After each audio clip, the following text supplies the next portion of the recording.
ঘুম থেকে উঠতে যদি দেরি হয়ে যায়, একদম কম সময়ে সহজভাবে দারুণ স্বাদের এই ব্রেকফাস্ট বা টিফিনটা তোমরা ঝটপট তৈরি করে নিতে পারো। এটা যেমন টেস্টি তেমনই কিন্তু হেলদি রেসিপি। হ্যালো এভরিওয়ান, সবাই কেমন আছো? আজকে আমি দারুণ মজার একটা tasty and healthy recipe share করেছি। তো একদমই কিন্তু কম সময়ের মধ্যে ঝটপট এই টিফিনটা তৈরি করে তোমরা সকালে ব্রেকফাস্টে অথবা বাচ্চাদেরকে স্কুলের টিফিনে তৈরি করে দিতে পারো। এটা যেমন মজাদার তেমনই কিন্তু হেলদি।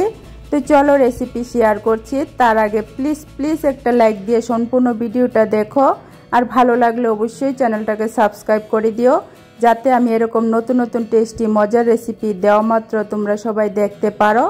তো চলো রেসিপিটা দেখে নাও। তো আজকের রেসিপির জন্য প্রথমেই এখানে আমি চায়ের কাপের 1 কাপ দই নিয়েছি। তো ঘরে পাতা টক দই আমি নিয়েছি 1 কাপ। একই কাপের দিয়ে দিচ্ছি 1 কাপ জল। তোমরা চাইলে জলের পরিবর্তে এখানে দুধও দিতে পারো। তারপর দিয়ে দিচ্ছি 1 চামচ চিনি। চিনিটা দিলে মিষ্টি হবে না, তবে টেস্ট কিন্তু ভীষণ ভালো হবে। পরিমাণ মতো দিয়ে দিচ্ছি লবণ।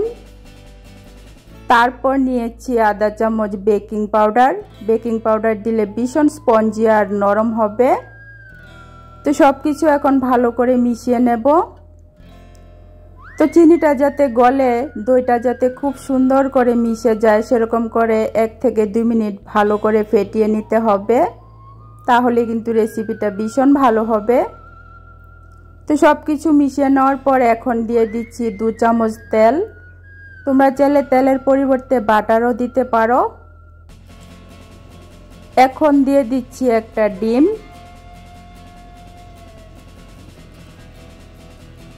তো ডিমটা দিয়ে দেওয়ার পর এখন কিছু সবজি দিয়ে দেব। সবজির মধ্যে দিয়েছি এখানে আমি ছোট সাইজের একটা আলু ছোট ছোট করে কেটে দিয়েছি। তারপর দিয়ে দিচ্ছি গাজর। তো এখানে আমি অর্ধেকটা গাজর দিয়েছি ছোট ছোট করে কেটে। তোমরা চাইলে এখানে তোমাদের পছন্দ মতো যে কোনো সবজি দিতে পারো। যত বেশি সবজি দেওয়া হয় ততই হেলদি আর টেস্টি হবে। তো এখন দিয়ে দিচ্ছি পেঁয়াজ আর কাঁচা লঙ্কা কুচি। তো এখানে আমি 3টা কাঁচা লঙ্কা আর ছোট সাইজের একটা পেঁয়াজ কুচি করে কেটে দিয়েছি। তো এখন এগুলিকে সবগুলি ভালো করে মিশিয়ে নেব। তো সব কিছু ভালো করে মিশিয়ে নিতে হবে। তো ভীষণ কিন্তু ভালো হয় এই রেসিপিটা। একদম কম সময়ে সহজভাবে কিন্তু এই টিফিনটা তৈরি করে নেওয়া যায়, আর খেতে কিন্তু দুর্দান্ত লাগে। একবার অবশ্যই বানিয়ে খেয়ে দেখো। আশা করছি বাচ্চা থেকে বড় সবারই অনেক অনেক প্রিয় রেসিপি হবে। তো সব কিছু মিশিয়ে নেওয়ার পর এখন নিয়েছি আমি 1 বাটি আটা। তো তোমরা চাইলে কিন্তু ময়দা দিয়েও করতে পারো, তবে আটা কিন্তু স্বাস্থ্যের জন্য খুবই ভালো। তো এখন আটাটাকে আমি এই দই আর ডিমের সাথে ভালো করে গুলে নেব। তো আটাটা দেওয়ার আগে একটু চেলে নিলে ভালো হয়, তাহলে কোনো গুটলি বেঁধে যায় না। খুবই সুন্দর মসৃণ করে কিন্তু মিশে খুব সুন্দর একটা ব্যাটার তৈরি হয়ে যায়। তো এখানে কিন্তু ঘন করে একটা ব্যাটার তৈরি করে নিতে হবে, বেশি পাতলা করলে কিন্তু ভালো হবে না। তো দেখো আটাটা কিন্তু আমি খুব সুন্দর করে গুলে নিয়েছি। তো এরকম ঘন করেই কিন্তু আটাটাকে গুলে নিতে হবে।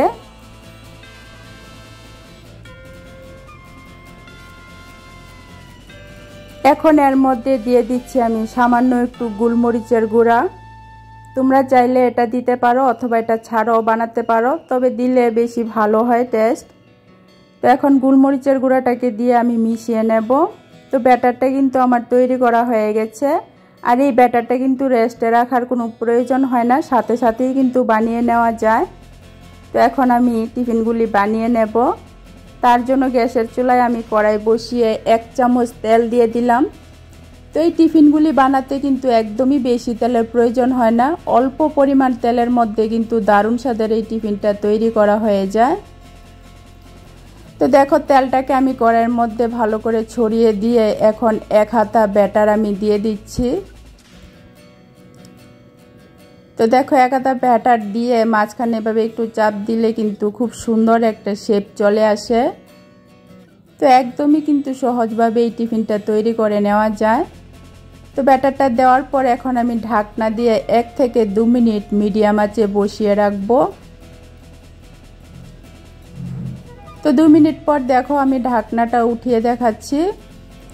তো খুব সুন্দর করে কিন্তু হয়ে গেছে। এখন এটা আমি উল্টে দেব। তো দেখো উল্টে দেওয়ার পর এখন আর কোনো ঢাকনা দেব না, এভাবে আরও 1 মিনিট আমি ভেজে নেব মিডিয়াম আঁচে। তো একদমই কম সময়ের মধ্যে ঝটপট কিন্তু এই রেসিপিটা তৈরি করা হয়ে যায়। তো কত সুন্দর ফ্লপি হয়েছে, আশা করি দেখে নিশ্চয়ই বুঝতে পারছো। এগুলি কিন্তু একদমই তুলতুলে নরম হয়, খেতে কিন্তু ভীষণ ভীষণ ভালো লাগে। তো দেখো একটা কিন্তু আমার তৈরি করা হয়ে গেছে। তো একইভাবে আমি আরেকটা তৈরি করে তোমাদেরকে দেখাচ্ছি। তো 1 হাতা ব্যাটার দিয়ে মাঝখানে একটু হালকা করে চাপ দিলে কিন্তু এটা ছড়িয়ে খুব সুন্দর একটা শেপ হয়ে যায়। আর এখানে কিন্তু একদমই অল্প পরিমাণে তেল দিয়ে এই টিফিনগুলি তৈরি করা হয়ে যায়।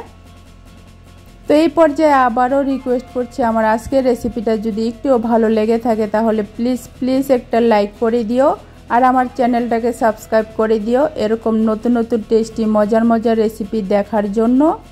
তো একদম কিন্তু সহজভাবে কম সময়ের মধ্যে একদম হেলদি একটা রেসিপি তৈরি করে নিয়েছি। তো একইভাবে দেখো আমি সবগুলি কিন্তু তৈরি করে নেব। তো কত সুন্দর হয় এগুলি দেখে নিশ্চয়ই বুঝতে পারছো। তো দেখো একটা একটা করে সবগুলি কিন্তু আমি তৈরি করে নিয়েছি। তো একদম কম সময়ের মধ্যে সহজভাবে হেলদি এই টিফিনটা ঝটপট তৈরি করে তোমরা সকালে ব্রেকফাস্টে অথবা বাচ্চাদেরকে টিফিনে চাইলে কিন্তু এটা বিকালে জলখাবারে অথবা রাতে ডিনারও তৈরি করতে পারো। এটা কিন্তু ভীষণ টেস্টি আর মজার হেলদি রেসিপি। তো যারা রাতে ভাত খেতে পছন্দ করো না তারা কিন্তু এটা তৈরি করে খেতে পারো।